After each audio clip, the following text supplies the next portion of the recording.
east coast of Africa. Our scientists face their toughest trial yet as they take on the ocean. They have to complete a set of marine challenges with a few simple tools, basic kit, and a boatload of ingenuity. Our base on the Indian Ocean is a traditional fishing dhow, and our site on land is an isolated beachside workshop. It's destination paradise for rough science. Our 4 scientists are Kathy Sykes, a resourceful physicist with boundless energy. Mike Bullivant, an imaginative chemist who embraces the near impossible. Ellen McCallie, a fearless have-a-go botanist from Missouri. Jonathan Hare, physicist, inspired inventor and artistic engineer. And me, Kate Humble, an experienced diver. I'm going underwater to put their inventions to the ultimate test. Together we are Rough Science. This week, our scientists will be set their most ambitious challenge so far, to protect a coral reef. We're snorkeling above the reef around Chumbe, a tiny island off Zanzibar. 400 species of tropical fish and 200 kinds of coral thrive here. But the survival of this unique reef is threatened by fishing boats and passing ships. And that's why we're here. Well, what did you think of that? Isn't it absolutely stunning? Beautiful. Oh, beautiful, beautiful coral, isn't it? This is a marine reserve. But at the moment, it's unprotected. There's no sign where the coral begins. So, that's where you lot come in. Mike and Jonathan, can you come up with some sort of device, some sort of warning system, if you like, for boats so that they know that they're coming close to the reef, but it keeps them far enough away that stray anchors or anything can't touch the coral? And Kathy and Ellen, there's a 300-metre exclusion zone here. So what you need to do is find a point roughly 300 metres from shore and then devise some sort of means of keeping Jonathan and Mike's device in that spot. You've got 3 days. Obviously everything at the workshop that you need, anything that you can find on the island, and of course, the magic trick.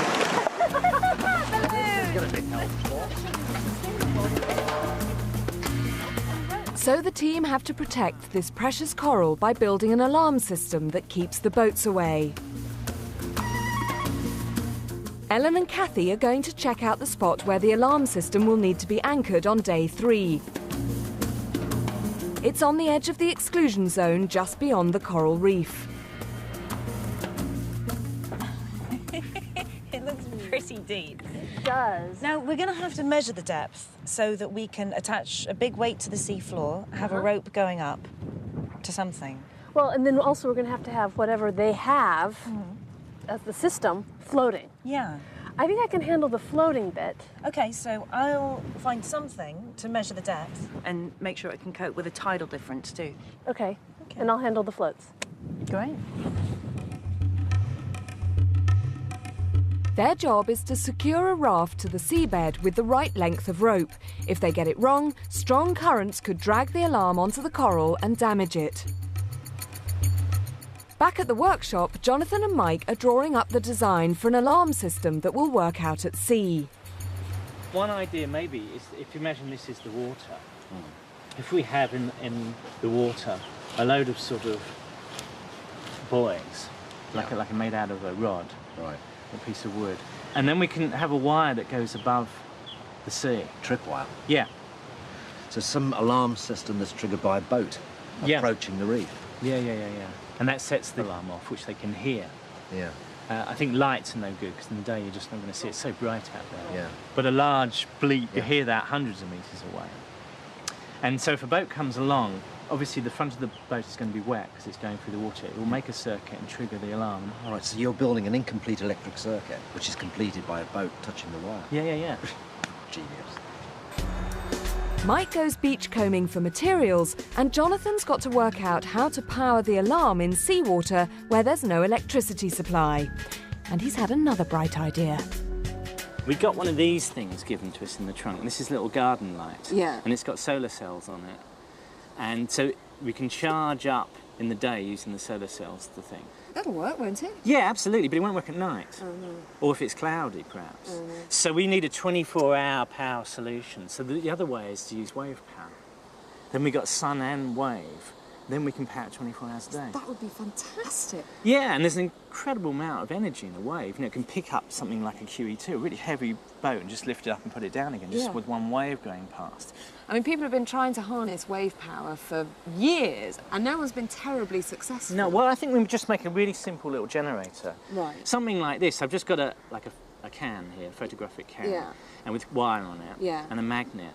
The key to making electricity is you need wire, you need magnets, and you need movement. You can either move the wire or you can move the magnet. So if I put the lid on here and shake it, you can see you make electricity. There's no battery there or anything. Let me have a go.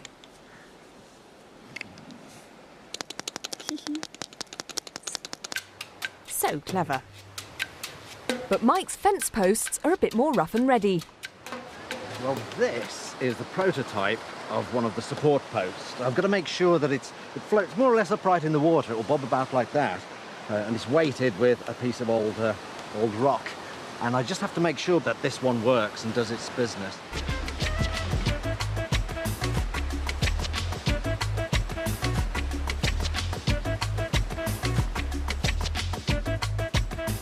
What I've just been doing is determining the optimum height for this bottle.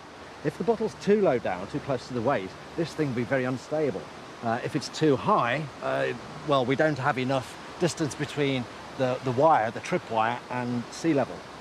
So that, I think, is about the optimum height for the bottle, and that's what I'll go with. This is my template. I'll make 20 of these. What an easy morning, really. Ellen and Kathy have returned from the reef and they've got their work cut out for them.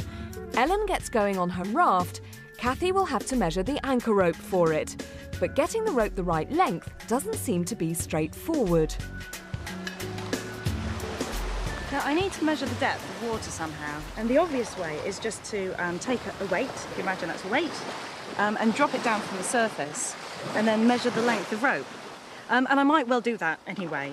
But my worry is that the currents were really strong when we were snorkeling out there. And so I think that as this weight is being dropped down a distance that I think is quite big, it might get swept by the current a bit. So I end up, instead of having a nice kind of vertical rope measuring the depth, I might have the rope at a diagonal measuring something quite a bit bigger than the depth. So I'm thinking about trying to build something that might do a better job than that. And then this is it. So Kathy thinks she can measure depth in strong ocean currents with a drain pipe and empty water bottles. Meanwhile, Jonathan's managed to scale up his generator for the alarm. So is this the wave power machine? Yeah, this is going to be on Ellen's platform that's moving about in the sea. And we've got some magnets on the end of this ruler. So as it moves, the magnets wobble about, and you can see it's generating electricity. Oh, yeah. So if you wobble this, that will generate electricity. And I can connect this up and you'll hear it works. No batteries or anything. He's adapted a smoke detector to sound the alarm. If there's any waves at all, it works. The generator looks promising on the workbench, but will Ellen's raft be strong enough to carry it out at sea? It looks like it supports its own weight. Now the question is, will it support the weight of anything else?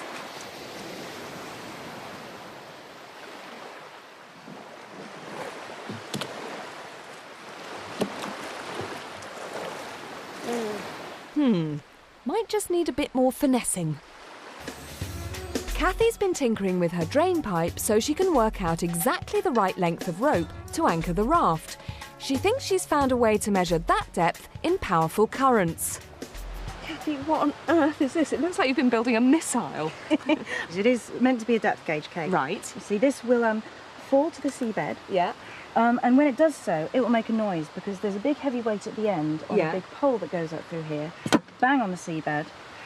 This is actually going to hit into that pole. Oh, yeah. So the thing crashes. Yeah. So I'm going to sit at the surface, drop it in. Yeah. And then measure the time it takes from it going in to hitting the seabed. Right. And you'll hear the crash, will you? I hope so. Surely you're going to have the same problems with this as you would dropping a rock and a piece of rope. Well, the thing is, even if this does get carried by the current a bit, because it's falling just under the force of gravity, it can still be carried off to the side like that, but it will still take just as long to hit the bottom. Oh, right. Even So if it it'll moves in be, the the current. reading will be exactly the same whether it falls straight down or it if goes it goes slightly off. skew. Kathy's sure her tin tray depth gauge will take the same time to reach the seabed, even if currents drag it to the side.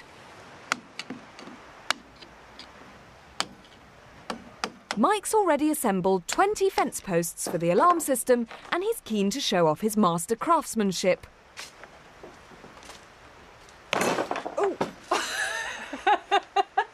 What are you doing? Back to the drawing board. This is the support system for the tripwire. Oh, wow. And the tripwire will just pass through. So these are Brilliant. just So supports. these will stand vertically in the water. More or less. They'll bob about. Yeah. But they'll hold the tripwire above the water. Brilliant. Because we're running it over 20 metres, you see, and it would just sag if we didn't have these 1.5 metres apart. We've got 20 metres of this. It will just sit in these cradles like that, support it. But I'll have to insulate it, otherwise we'd have an electric circuit, which we don't want. There's one slight concern I've got, and that is that in this environment with lots of seawater in the air, this will corrode. So I've got to think up some way of protecting it. There might be ways and means, but it does worry me.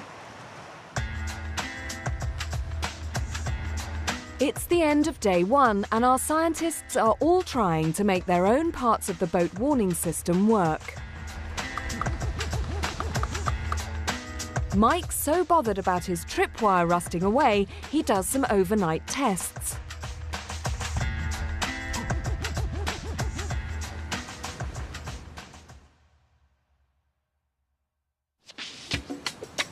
Day 2. In just 24 hours, we have to build this unique alarm system out at sea. My first treat of the morning, Mike's got some rusty nails to show me. I did a little experiment last night. I took a nail like that, and I just left it bobbing up and down in seawater, like our tripwire will be. Yeah. And look how it's rusted, just overnight. That's amazing. There's one way you can get over that, and that is to coat your metal with zinc. And that is a galvanised screw, and left for the same amount of time in seawater. There's nothing on it at all. No. So are you proposing that you cover the entire length of the tripwire with zinc? No, we don't have the resources to do that. There's a much simpler way of doing it. And in this third jar, what I've done with the nail this time is attach a strip of magnesium to either end. This nail hasn't corroded. It's been in the salt water for the same time, but you see, nothing's happened to it. No. What's happened is that the magnesium has corroded instead. It's sacrificed itself for the sake of the iron. Are you saying now that you've got to find enough magnesium to run the whole length of that tripwire? No, we don't need that much. All we need is about that much. Not many people know this, but a lot of pencil sharpeners are made of magnesium, so we just put that in the appropriate point in Jonathan's Well, you just hang a pencil sharpener within the system, and that will do it? It'll stop our tripwire corroding. It's strange but true. It's electrochemistry. Saved by a pencil sharpener.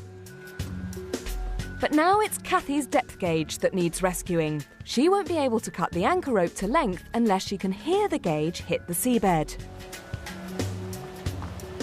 What does work reasonably well, because I've been playing around with this in the sea, if you just have a big tube and you listen. But even so, you know, you can hear... And what happens if you put a stethoscope on the tube? Oh, that's an idea. The thing is, I think, because with stethoscopes, you're supposed to have them kind of pressed closely to something. Yeah. So I'd have to press it closely to a curved surface of a tube. Yeah. I mean, Unless you put a balloon over the end of the tube. And no, then but listen. that sounds a bit mad, doesn't it? You could try it though. Another fine idea, Dr. Hare. Ellen's had her own brainwave to make her raft more buoyant, so it'll carry Jonathan's generator. And the letters for what? Basically, when I put this wood in the water yesterday, it was less dense than water, so it floated. Okay.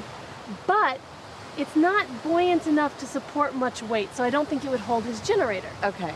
So what I thought we would do is stuff it with coconuts. Why? They've got a pretty good skin on them. Yeah. And they also, the fibers trap air inside. These can float all the way across the ocean from one continent to another. So what I'm thinking is they can provide enough buoyancy Right. to support whatever Jonathan So makes. these are going to effectively work like floats. Yeah. Hopefully, there's enough air trapped in the outer layers of the coconuts to support my weight.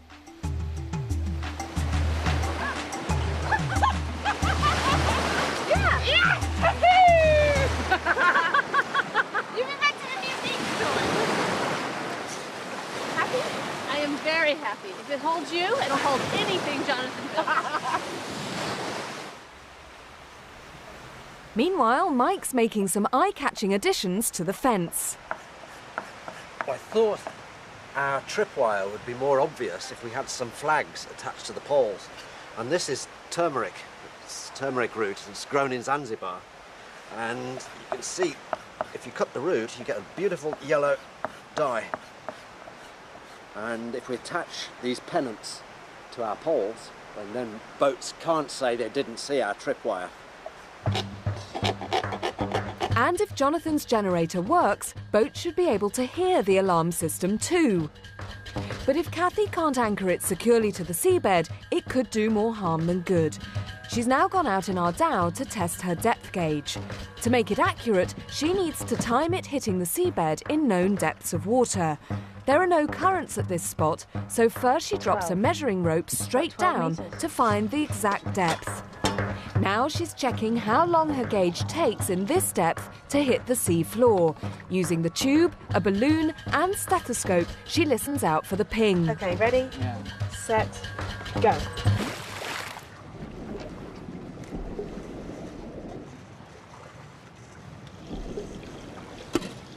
That's great, thank you. So that was around 12 seconds, around about 12 metres. To complete the test, she has to time it drop in 6 more places. She heads into deeper water.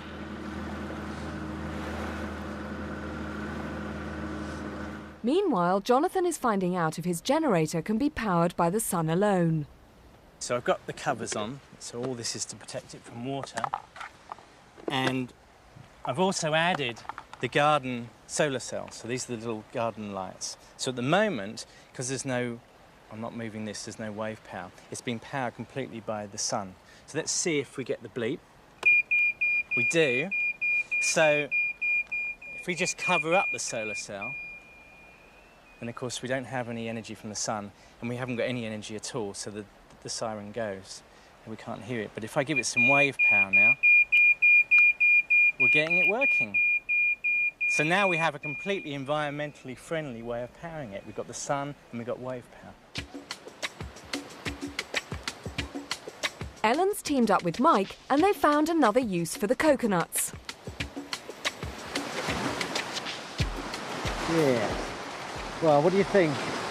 Well, I think having the coconuts as separators on the rope is better than not having anything. For sure. Because we don't want them to kind of collapse Pop together in. like that. Yeah. And if the rafts at either end of the 20-metre tripwire are really well anchored, Right. it will give some tension to this.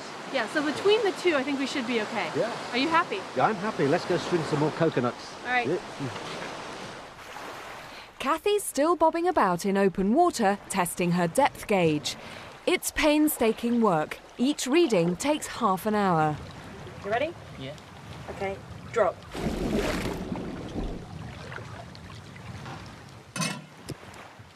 Great, thank you. That was 15 seconds. 15 seconds at 15 metres. Kathy needs 3 more readings to be certain of measuring the depth accurately tomorrow.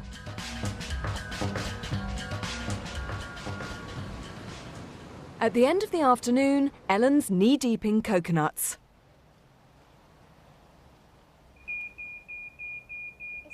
And Jonathan and Mike have set up a dry run of the alarm.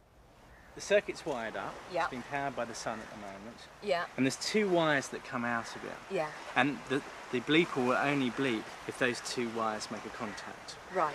One of them goes into the sea. Yeah. So wherever you go on the ocean, you'll get a conduction from that.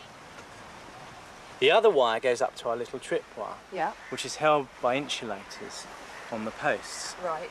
So at the moment, there's no connection between the 2 wires. But if our boat comes along now, Yeah. imagine this is the hull of the boat, so it's Yeah. really wet because it's been going through the sea. Yeah. and we make a connection between that wire and the sea.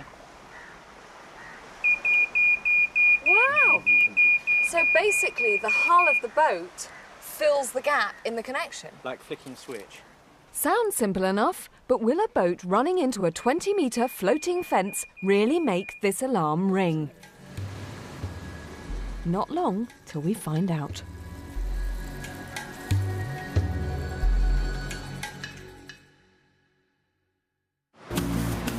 It's day 3 and we're off to the island of Chumbe to install the alarm. The scientists are confident they've done everything they can to perfect their own part of the system. Now they need to join forces to make it work. When we get to the boundary of the exclusion zone, Kathy has to tell us the depth. Then we can cut the right length of anchor rope and secure the system exactly. Let's measure the depth. Okay, you know how long Ellen's ropes have got to be. Now what can I do? When I say drop, drop. Right. And I'm going to listen out for the ping using my measuring tube. What are you timing? Now I'm going to time the time it takes for it to go from here to when it hits the bottom, which is when it goes ping. And from that, I'll be able to work out the depth from a testing I did before. Okay, fine. Okay, is everybody ready? 3, 2, 1, drop.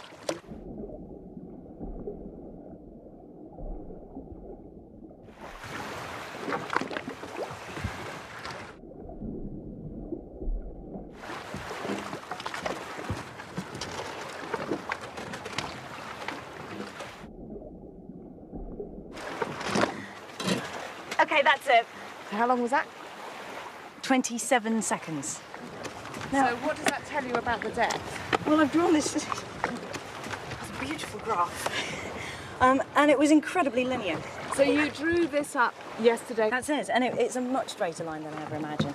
And it actually goes down at round about a metre a second. Okay. Approximately. If it's 27 seconds, yeah, that means it's around about 27 metres, plus or minus a couple of metres. Okay, well, I hope to try and get into a slightly more elegant position to tell you, to confess, that I snuck off when none of you were looking, and I came and dived at this spot.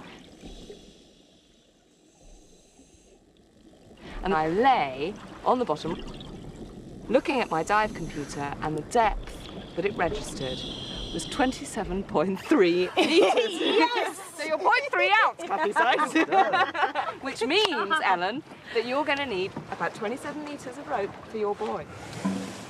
We're ready to build the fence with 140 coconuts, 20 fence posts, 60 metres of rope, a raft and Jonathan's generator. It's time for me to take the plunge and help put all this together. Nice to see you. So we're going to put a flag at the end of a string of coconuts and then start to put the wires through the flags. We have the buoy, string of coconuts, first flag, then another string of coconuts, then another flag, and then I'll start wiring up the wire between those two flags and carry on. We'll grow the fence. Okay, so here's the first flag. Okay, can I just see how it sits in the water? Fantastic. Right, the flags are looking fantastic. Good. Mike and Ellen help me out in the water. Another coconut. Okay, some more coconuts. Flag. Yep. Brilliant.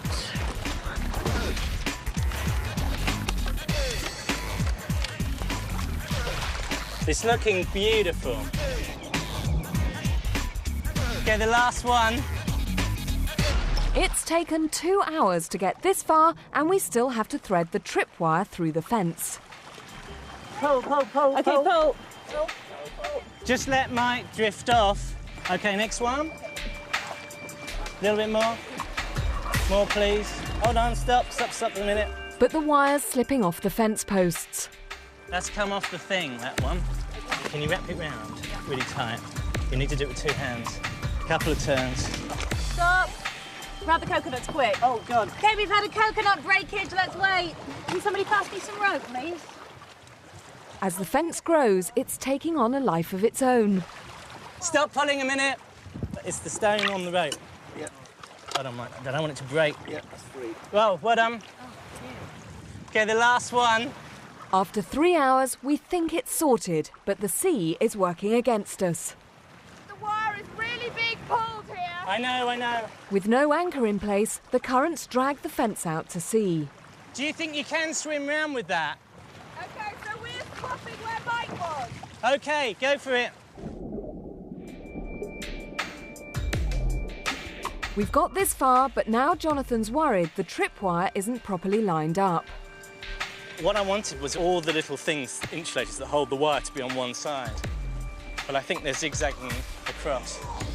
If that wire touches the wooden poles, it's going to set off the thing because they're wet. So I'm a little bit worried about that, but let's go for it anyway. Finally, after 4 hours in the water, we've brought the fence up to the reef. The rafts are in the right spot. Time to throw down the anchors. My job's done. Ellen and I head back to the boat.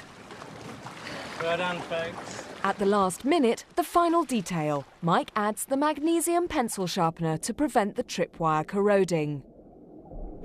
Ready for a test then, Jonathan? Well, yeah, we've got to stick this on Ellen's brilliant platform. This is the earthing, well, the sea contact. Yeah. And I've got a clamp here. And now I just want to put it in here and make sure that it's secure. Now that's moving around lovely. OK, I'll turn it on. It should bleep just initially. OK, that's good. Now, if I make a contact, it should bleep. So if I put my hand in... You're not going to electrocute yourself, are you? My body's slightly conducting. And this is a very small signal. If I put my hand on there, it should go, eventually. Oh, yay! Fantastic. Okay, so that works. So what we need to do now, Mike, put the crop clip onto the wire.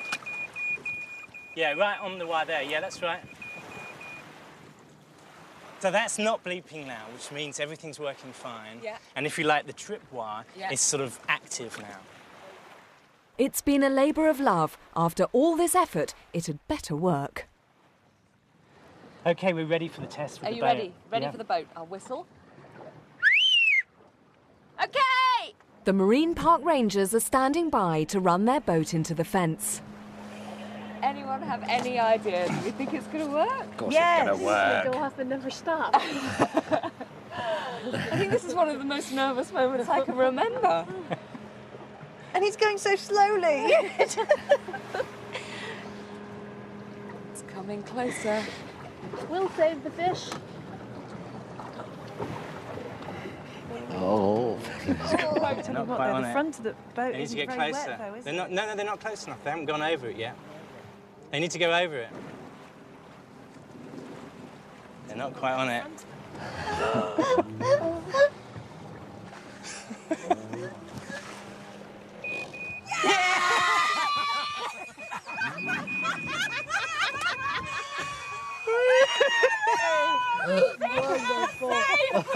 That was absolutely extraordinary. That was the very first coral reef burglar alarm, and that was Rough Science. I hope you enjoyed it. Join us for more soon. Next week, the team try and make me an underwater breathing apparatus so I can go swimming with the fishes. For a free magazine about all Open University programmes, call 0870 900 9581 or go to open2.net, where you'll also find more about this week's challenges.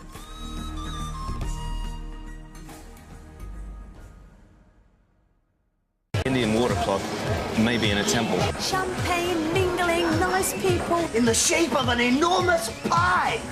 So there you have it. Comedy, business and history. An eclectic mix for a Wednesday night on BBC Two. Over 100 years, one place.